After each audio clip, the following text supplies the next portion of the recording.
Hi Litton. Litton நம்ம எங்கே வந்திருக்கோம்? ஆ யாரை பார்க்க வந்திருக்கோம்? எங்க?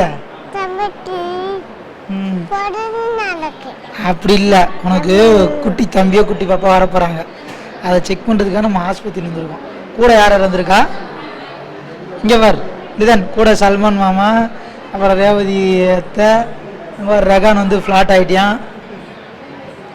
ஆமாம் நம்ம இருக்கிறோம். அம்மா எங்கடா? அம்மா வெயிட் செக் பண்ண போயிருக்காங்க. போயிட்டு வந்துட்டு உள்ள டாக்டர்கிட்ட போயிட்டு வந்துடுவாங்க. அதுக்கப்புறம் நம்ம குட்டி தம்பியோட ஃபோட்டோ பார்க்கலாம். சரியா? ஆ சொல்லுங்க, உங்களுக்கு தம்பி வேணுமா பாப்பா வேணுமா? பாப்பா வேணுமா? ஓகே, அது யார் கையில் இருக்கோ பார்ப்போம். சொல்லுங்க, உங்களுக்கு தம்பி வேணுமா பாப்பா வேணுமா? பாப்பா வேணுமா? ஓகே, அது யார் கையில் இருக்கோ பார்ப்போம்.